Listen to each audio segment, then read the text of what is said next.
from downtown Detroit, home of WDIV and Click on Detroit. Local 4 News at 6 starts now. Results in 15 minutes. Mayor Duggan says quicker tests are coming to Detroit for people on the front lines. And we're looking at why it's so difficult to figure out how many people have recovered from COVID-19. Glad you're with us today for Local 4 News at 6. There is indeed some measure of help on the way. For one thing, the president has okayed Governor Whitmer's request to use the Michigan National Guard for humanitarian efforts. But experts do warn this crisis is still ramping up. Michigan reporting another startling increase in confirmed cases today, more than 1,000. The total now stands at just under 6,500. We've now lost 184 people to COVID-19 in Oakland County. The number of deaths doubled overnight, reaching 59. The governor signed an executive order making unemployment benefits available for a wider variety of people, including those who are self-employed, so-called gig workers, and some low-wage employees. Ford announced plans to produce 50,000 ventilators in a collaboration with GE. Mayor Duggan says Detroit has signed a contract now with Abbott Laboratories for what they're calling instant test kits. Detroit's going to be one of the first cities, if not the first, to deploy those test kits that give a result in just 15 minutes. 5 testing machines and 5,000 testing samples are on their way to the city. They'll be up and running within a week. And here's what we're going to do with them. The instant testing should be used for is for first responders and health workers. And so I want to be in a situation that if a police officer comes and says, I just arrested somebody, took him to the Detroit Detention Center, and I think he's positive for COVID-19, I'd like to be able to get that officer tested and in 15 minutes be able to say, you're positive or you're negative. And that's what this is going to be able to do. And at this stage, the mayor says the city plans to run about 250 of the instant tests every day. One of the numbers many of you asked about is the number of people who have recovered from the coronavirus. Now, unfortunately, that number is impossible to give accurately and difficult even to estimate. Dr. Frank McGeorge here to explain why. Frank? Well, yes, Sandra and Devin, because we don't have unlimited testing capability and we are prioritizing testing for those that are at the highest risk, there are probably many people who may have been infected, had minimal symptoms, and then recovered already. That is one part of the problem with reporting the numbers recovered. Now, I guess the good news is that any recovery numbers are frankly probably underestimated. First, let's take a global view. According to data compiled by the Johns Hopkins Coronavirus Resource Center, there are 766,336 confirmed cases around the world. Of those, 36,873 people have died and 160,001 have recovered. So what happened to the other 500,000 plus people? Well, some are still in the hospital fighting for their lives. Some may be at home recovering or were never formally defined as recovered. And many were simply lost to follow-up, meaning they haven't had any more encounters with the medical system. Now here's a look at the breakdown by country of the confirmed deaths and recovered patients in a few key countries. In China, 3,308 died, 75,923 recovered. In Italy, 11,591 have lost their lives, 14,620 have recovered. In Germany, 560 deaths and 9,211 recovered. And here in the U.S., 2,828 have died, while 5,545 have recovered. Now remember, those numbers heavily reflect the nation's ability to test large numbers of people. There are many in the U.S. who were never sick enough to be tested, but probably have already recovered. Critical, too, to remember, more people can be saved if hospitals have sufficient resources, including ventilators and staff. That's why flattening the curve by staying home is, again, so important. Now, one thing that I'm asked regularly by viewers is whether it is possible to know if they might have had the virus and then recovered. Now, there is a blood test that can be used to measure whether you've had an antibody response, which would indicate recovery, but that test is not available outside of research right now. Large-scale testing that would give us a better grasp of how many people truly have recovered is just not available yet. We can see why the look back kind of test might not be the priority at the moment yet, Doc, but we have seen the state updating the case count and the deaths on a daily basis, but not so right on recovered patients, correct? Yeah, that's exactly it. We don't actually know how many are in the state that have recovered. And while that number would be really helpful to know from a hope and I think, looking forward standpoint, it's not a number that's being reported, although clearly we do know that there are people recovering from this, and that's the good news. Right. Yeah. All right. Thank you, Doc.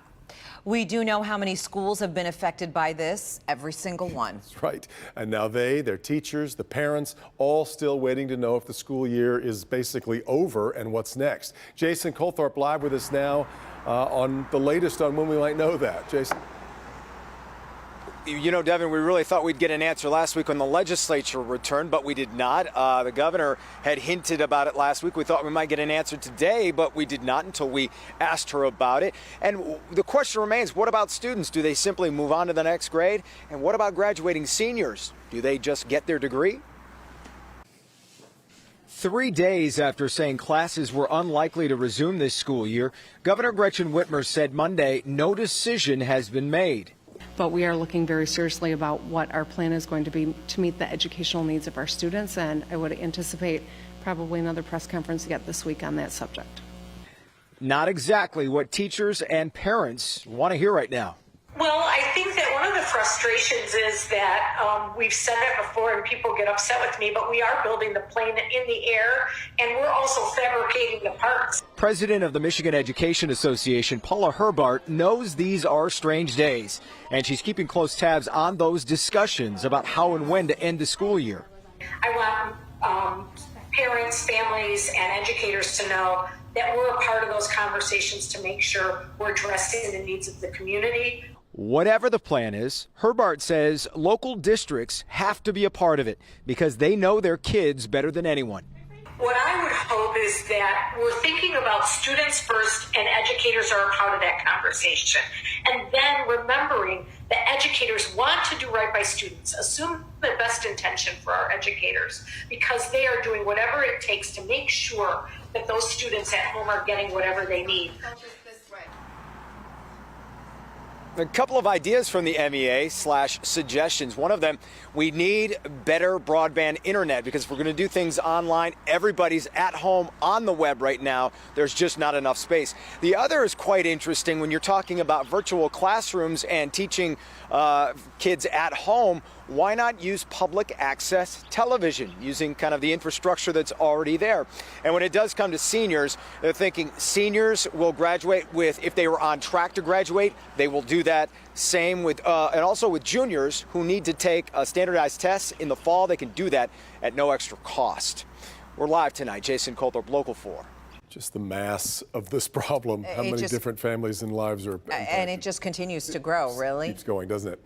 Kroger announced it is planning to hire an additional 2,000 workers to try to keep up with the demand in its stores right now. Yeah, but at the same time, some people who work in grocery stores also went on strike today. We're talking about associates of the Instacart service that many of us rely on to have their groceries delivered. Let's bring in our consumer investigator, Hank Winchester, live with where all this stands right now. Hank? I know many of you rely on Instacart and Amazon for deliveries, but because of concerns being raised by some employees, the way you get certain items, it could change in the future. The way you get groceries may soon change and quickly. There are reports some Whole Foods employees are planning to walk off the job possibly tomorrow, and Instacart and Amazon employees have made similar threats. The concern, we're told, job conditions during the pandemic, hazard pay, the need for hand sanitizer and face mask. A lot of us are really literally making the decision between, our health and our financial security right now. Instacart declined to comment on specifics, but in a statement to NBC said they're immensely grateful for the work of their employees, offering bonuses ranging from $25 to $200, more than a month of sick leave, and soon hand sanitizer manufactured just for their shoppers. However, if you've tried to order home delivery from several different services lately, you may have noticed a long wait. It could be because of a demand or a lack of available drivers and shoppers. If there is a delivery disruption, remember, many retailers offer you the option of pulling up to the store and having an employee bring items out to you. That is, if you don't want to make your way inside. I'm Hank Winchester. Help me, Hank.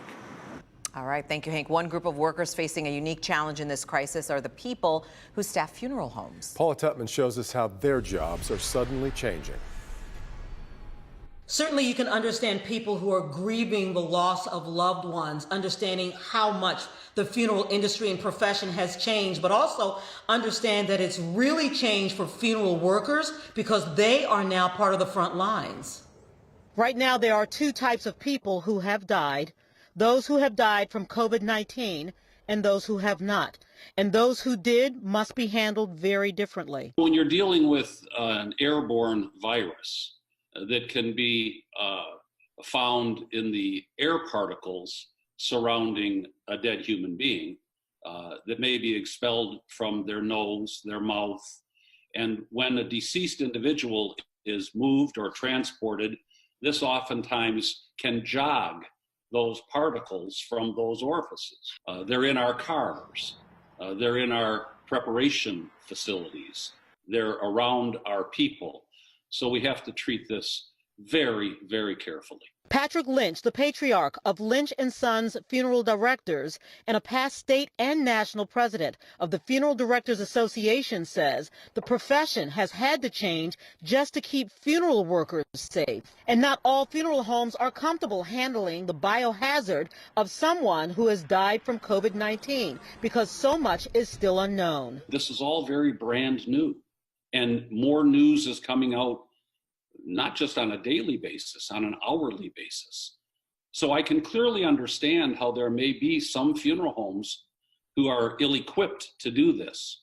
My guess is they will do the best they can, or they will have a backup plan to refer someone to another funeral director, colleague of theirs, who is capable of helping them. The added weight of grieving now includes making sure in advance that your funeral director is equipped and comfortable dealing with somebody who's died from COVID-19, but also asking if they have live streaming services so that perhaps you can still have a funeral or perhaps immediate burial, and planning a memorial service many, many months in advance. Paula Tutman, Local 4.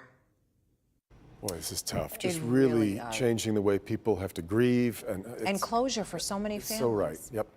Turning to other news now, embattled Macomb County Prosecutor Eric Smith has resigned from office tonight. Smith was charged by the state attorney general last week with corruption and embezzlement. Mara McDonald live in Mount Clemens with the next step in all of this. Mara.